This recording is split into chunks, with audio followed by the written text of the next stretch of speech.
اللہ کے نبی صلی اللہ تعالی علیہ وسلم ارشاد فرماتے ہیں اغتنموا خمسا قبل خمس شبابك قبل حرمك صحتك قبل سقمك غناك قبل فقرك فراقك قبل شغلك حیاتک قبل وفاتک او کما قال رسول اللہ صلی اللہ علیہ وسلم. نبی پاک صلی اللہ علیہ وسلم فرماتے ہیں 5 چیزوں کو جو اللہ نے تجھے دیا ہے غنیمت سمجھ لے. 5 چیزوں کو 5 کے آنے سے پہلے. وہ کیا 5 چیزیں ہیں جو بہتوں کی زندگی میں ہے؟ اللہ کے نبی صلی اللہ علیہ وسلم فرماتے سب سے پہلی چیز اپنی جوانی کو غنیمت سمجھ بڑھاپا آنے سے پہلے کر. جوانی میں عبادت کاہلی اچھی نہیں، پھر بڑھاپے میں کچھ بات بن پڑتی نہیں. اللہ کے نبی صلی اللہ علیہ وسلم نے فرمایا جوانی کو غنیمت سمجھو بڑھاپا آنے سے پہلے. یہ جوانی اللہ نے جس کو دیا ہے زندگی کا مغز اسے دیا ہے. زندگی کا خلاصہ یہی ہے جو جوانی میں موجود ہے. اور جو جوان اپنی جوانی کا صحیح استعمال نہیں کر سکے تو پھر وہ بڑھاپے میں صرف پچھتاوے کی زندگی گزارتے ہیں. بہت سخت پچھتاوے کی زندگی گزارتے ہیں. انہیں ہمیشہ اپنی جوانی کے کیے ہوئے کرتوت یاد آتے ہیں اور اسی میں وہ گھٹتے رہتے ہیں. دوسری چیز کیا ہے جس کو غنیمت جاننے کے لیے میرے آقا صلی اللہ علیہ وسلم نے فرمایا ایک اللہ نے تجھے جوانی دی ہے بڑھاپا آنے سے پہلے اس کی قدر کر. دوسری چیز تجھے اللہ نے آج صحت عطا کیا ہے بیمار ہونے سے پہلے اس کو غنیمت سمجھ اس کی قدر کر. تمہارے پاس ہاتھ پیر آنکھ کان جسم سلامت ہے. کسی دن اگر یہ چیزیں ختم ہو گئی تب کیا کرو گے؟ اور بہتوں کی ختم ہو گئی. تمہارے پاس آج جو صحت ہے اس کی قدر کرو. میں آتا ہوں اس کی تشریح پر پہلے 5 چیزیں سن لو. پھر تیسری چیز کیا ہے نبی پاک صلی اللہ علیہ وسلم ارشاد فرماتے ہیں اللہ نے اگر تجھے مال دیا ہے محتاج ہونے سے پہلے اس کو غنیمت سمجھ اس کی قدر کر. اپنی مالداری کی قدر کرو محتاج ہونے سے پہلے. کیونکہ بڑے بڑوں کو دیکھا گیا ہے کروڑ پتی کب روڑ پتی بنتا ہے معلوم نہیں ہوتا. کب وہ گٹر نالی کے کنارے آ جاتا ہے اندازہ بھی نہیں ہوتا کسی. بہت جلدی حالات بدلتے ہیں. میرے سامنے کی بات ہے ایک صاحب وہ یہ اعلان بھی کرتے تھے کہ میرے پاس اتنا مال ہے کہ 7 پشتیں کھا سکتی ہیں. انتقال ہوا اور انتقال کے بعد ایک ہی بیٹا تھا. 7 پشتوں کی بات ہے میں ابھی حال کی بات بتا رہا ہوں. ایک ہی بیٹا تھا. باپ کے انتقال کے بعد اچانک ایسے جھگڑے شروع ہو گئے کہ پوری پراپرٹی پر دوسرے لوگ قابض. اور بیٹا آج محتاج 10-10 روپیہ مانگتا ہے. جس کا باپ کہتا تھا 7 پشتیں کھا سکتی ہیں اس کا بیٹا فقیر ہے. اللہ کے نبی صلی اللہ علیہ وسلم نے ارشاد فرمایا اپنے مال کو غنیمت سمجھو محتاج ہونے سے پہلے. اور چوتھی چیز فراق کا قبل شغل کا. تم آج اللہ تبارک و تعالیٰ نے تمہیں فارغ رکھا ہے تو مشغول ہونے سے پہلے اس فارغ الحالی کی قدر کرو. کبھی ایسی چیز میں مشغول ہو جاؤ گے کہ تمہیں احساس ہونے لگے گا کہ وہ وقت خالی تھا میں چاہتا تو بہت کچھ کر سکتا تھا. تمہیں کسی بھی کام میں مصروف کر دیا جائے گا. شادی سے پہلے آدمی خالی ہے شادی کے بعد مصروف ہو گیا اور پھر یاد کرتا رہتا ہے کہ اس سے پہلے چاہتا تو میں کچھ کر سکتا تھا. 5ویں چیز نبی پاک صلی اللہ علیہ وسلم فرماتے ہیں حیاتک قبل وفاتک. تو اپنی زندگی کی غنیمت سمجھ موت آنے سے پہلے. یہ سب سے اہم چیزیں ہیں. یہ 5 جو چیزیں میں نے تمہارے سامنے رکھی اس میں پوری زندگی ہے ہماری. نبی پاک صلی اللہ علیہ وسلم نے فرمایا جوانی کی قدر کرو بڑھاپا آنے سے پہلے. یہ جوانی انگارہ بھری ہوئی ہے. یہ جوانی شرارتوں کے ساتھ اور نفس امارہ کے بھڑکاوے کے ساتھ چلتی رہتی ہے. اس جوانی کو اکثر لوگ کھو جاتے ہیں. بہت سارے نوجوانوں میں حالات یہی ہیں، وہ یہ سمجھتے ہیں کہ جوانی عیش و عشرت کے لیے دی گئی ہے، جوانی اچھلنے کودنے کے لیے دی گئی ہے، ہر خواہش پوری کرنے کے لیے دی گئی ہے۔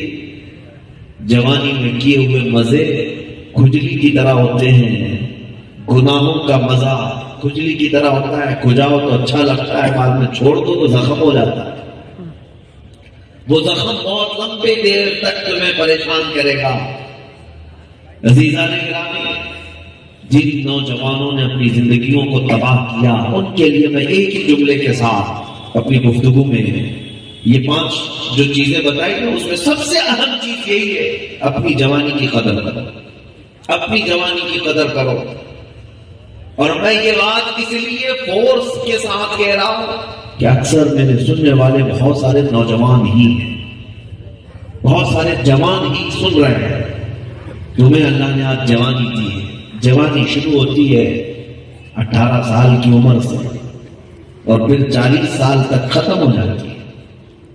اس کے بعد پھر تمہارے اعضاء دھیرے دھیرے دھیرے جواب دینے لگ جاتے ہیں، کمزوریاں آتی ہیں، کبھی تمہارے ہاضمے میں خرابی شروع ہو جائے گی، پھر تھوڑے دنوں کے بعد دانت ہلنے لگ جائیں گے، تمہیں اندازہ بھی نہیں ہوگا کہ اچانک تمہارے بال سفید ہونے لگ گئے۔ دھیرے دھیرے ایک دن سو کر اٹھے، دوسرے دن بال سفید نظر آنے لگ گئے، 1 ہوئے، 2 ہوئے، 4 ہوئے، اور فرمایا گیا یہ موت کی دستک ہے، یہ موت کی دستک ہے۔ کمر میں تکلیف ہونا، بالوں کی سفیدی آ جانا، دانتوں کا ہلنا۔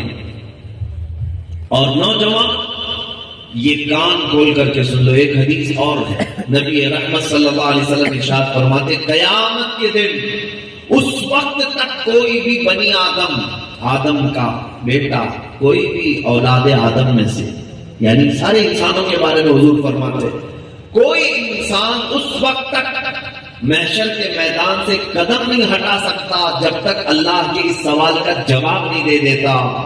کون سا سوال؟ حضور پاک صلی اللہ علیہ وسلم فرماتے ہیں اللہ سب سے پہلے یہ سوال فرمائے گا میں نے تجھے جوانی دی تھی، کہاں خرچہ کیا بتا، کہاں خرچہ کیا، یہ حساب دے دے۔ بزرگوں نے لکھا ہے کہ صرف ایک اپنی جوانی کا حساب دیتے دیتے کسی کو 300 سال لگ جائیں گے، کسی کو 500 سال لگ جائیں گے۔ تمہیں ہر چیز کا حساب دینا ہوگا۔ میاں ہم نے دیکھا ہے ایک بار انکم ٹیکس والے بلا لے تو گھنٹوں بٹھا دیتے، وہ بھی صرف چند مہینوں کے حساب کتاب کے لیے، اور انہیں تم پٹی بھی پڑھا سکتے ہو، دھوکہ بھی دیتے ہو یا کچھ بھی۔ انسان ہے، لیکن پروردگار کے سامنے جو تمہاری آنکھوں کی خیانت کو بھی دیکھ رہا ہے، تمہارے دل میں گزرنے والے حالات کو بھی دیکھ رہا ہے، وہاں کا حال تو یہ ہوگا کہ قرآن کہتا ہے یوم نختم علی افواہہم وتکلمنا ایدیہم وتشہد ارجلہم بما کانوا یکسبون۔ قیامت کے دن تمہارے منہ پر مہر لگا دی جائے گی، منہ پر مہر لگا دی جائے گی، تم بات نہ کر سکو گے، تمہارے ہاتھ بات کریں گے، تمہارے پیر بولیں گے، یہاں تک کہ ہے حدیث پاک میں ران کی چمڑیاں بھی بات کریں گی اور بتائیں گے کہ رب ذوالجلال یہ کیا کیا کرتا تھا، اپنے پیروں سے، اپنے ہاتھوں سے، اپنے جسم کے اعضاء سے، ہر چیز وہاں بولنے لگ جائے گی۔ 24ویں پارے میں ہے رب تعالیٰ فرماتا ہے وَقَالُوا لِجُلُودِهِمْ لِمَ شَهِدتُّمْ عَلَيْنَا، تم یہ پکار کر ان چمڑیوں سے کہو گے کہ اے چمڑیوں تم کیوں میرے خلاف گواہی دے رہے ہو، تم لوگ کیوں بات کر رہے ہو؟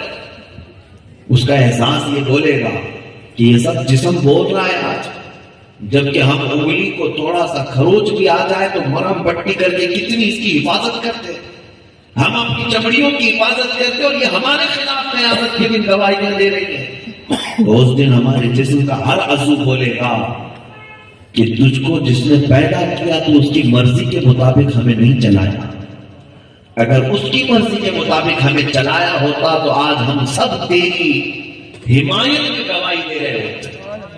اے میرے عزیزوں، نوجوانی کو غنیمت جانو، بڑھاپا آنے سے پہلے یہ بہت مختصر سا ٹائم ہے، بہت جلدی گزرتا ہے جوانی کا وقت، یہ ابھی کتنی جلدی ہمارا جلسہ گزر جائے گا، دیکھ لینا جوانی بھی گزر جائے گا۔ بہت سارے لوگ پلاننگ کرتے رہ جاتے ہیں منصوبے بناتے رہ جاتے ہیں اور بڑھاپا آ جاتا ہے. آپ کو پتا ہے ہمارا کتنا وقت زندگی میں صرف سونے میں جاتا ہے. دن میں اگر کوئی 8 گھنٹے سوتا ہے، نارمل سی بات ہے، اکثر لوگ 8 گھنٹے ہی سوتے ہیں. دن میں 24 میں سے 8 گھنٹے سوتے ہیں، جس کا مطلب ہوا 1/3. 8 8 2 16 8 3 24. 24 گھنٹوں کا 1/3 حصہ آپ روز سوتے ہیں. اگر اللہ نے آپ کو 60 سال کی عمر دی تو گویا کہ آپ 20 سال تو صرف سو کے گزارے. 20 سال تو صرف سونے میں گئے. اے نوجوانوں، بقیہ زندگی میں ہم نے کیا کیا؟ جوانی شروع ہوئی، لڑکپن ختم ہی نہیں ہو سکا، شادی ہو گئی، بچوں میں مصروف ہو گئے، گھر بنانے کی تیاری کرتے رہے. 40 سال کے بعد گھر بنانے کی کوشش کرتے رہے، بناتے بناتے 10 سال لگ گئے. پھر اس گھر میں ہم 10 سال سے زیادہ رہ بھی نہ سکے اور پھر اس دنیا کو چھوڑ کر چلے بھی گئے. جن نوجوانوں نے اپنی زندگی کی جوانی کو غنیمت سمجھا، دنیا انہیں کبھی فراموش نہیں کرتی، کبھی انہیں نہیں بھلاتی. اور جنہوں نے صرف عیش و عشرت کو سمجھا کہ یہی زندگی ہے، انہیں دنیا ایسا مار دیتی ہے، ایسا مار دیتی ہے کہ وہ جلے تو جاتے ہیں دنیا سے، ان کے قبروں کی تختیاں بھی بجھ جاتی ہیں، کوئی یاد تک نہیں رکھتا. جاؤ قبرستان میں ہزاروں سوئے ہوئے ہیں، لوگوں کو پتا نہیں ہے کون سی قبر میں کون سویا ہے. سب اس طرح سے معدوم ہو گئے کہ نام بھی مٹ گئے. چند سالوں کے بعد پتا بھی نہیں رہتا، ان کے خاندان والوں کو بھی نہیں معلوم. لیکن کچھ لوگ ایسے ہیں جو قبروں میں بھی جاتے ہیں تو دلوں پر راج کرتے ہیں. آج جس بزرگ کا عرس کرنے کے لیے آپ آئے ہیں، یہ بھی تو قبر میں گئے، لیکن نہ ان کی قبر کی تختی ختم ہوئی، نہ نام ختم ہوا. یہ وہ لوگ ہیں جن کو قرآن کہتا ہے من المؤمنین رجال صدقوا ما عاہدوا اللہ علیہ. کچھ لوگ ایسے ہیں جنہوں نے اللہ سے کیا ہوا وعدہ دنیا میں پورا کر کے دکھایا، اور ان لوگوں کو رب تبارک و تعالی ہمیشہ ان کے ناموں کو زندہ رکھتا ہے. اے نوجوانوں، نفس امارہ کی اور شیطان کے شرارتوں کی اور بہت سارے بہکاووں کی راہ کو جن لوگوں نے پکڑ لیا ہے، آج تمہارے پاس وقت ہے، پلٹ آؤ. اس لیے کہ شاعر کہتا ہے غلط روی سے منازل کا بہت بڑھتا ہے. ٹیڑے میڑے چلو گے تو منزل لمبی ہو جائے گی. غلط روی سے منازل کا بہت بڑھتا ہے. مسافروں، رویش کارواں بدل ڈالو. جگہ جگہ کے تھک چکے ہیں تمہیں یہ ہنگامے، نشاط لذت خواب گراں بدل ڈالو. تم آج اگر اپنی زندگی کو نہیں بدلو گے تو یہ زندگی تمہیں کھا جائے گی. آج جو حالات ہمارے اوپر پیش آئے ہیں، اب آؤ میں اس پر گفتگو کرتا ہوں. کاش ہمارے نوجوان اپنی جوانی کی قدر کر لیتے. مجال ہے کوئی ہماری طرف آنکھ اٹھا کر دیکھتا، کوئی انگلی اٹھاتا. آج حیرت کی بات ہے کہ لاکھوں نوجوان ہمارے ارد گرد ہیں، لاکھوں کی تعداد میں، لاکھوں کی تعداد میں ہے. اس کے باوجود تمہارے قرآن کی طرف بھی کتے بھونک رہے ہیں، تمہارے نبی کی شان میں بھی کتے بھونک رہے ہیں. اسلام کے خلاف بھی انگلیاں اٹھ رہی ہیں، اولیاء کاملین کے خلاف. مسجدوں کے مینار، ہمارے اولیاء کے مزارات کے گنبد، کوئی سلامت نہیں رہ گئے. میری آپ سے یہی گزارش ہے کہ چینل کو سبسکرائب، لائک، شیئر کریں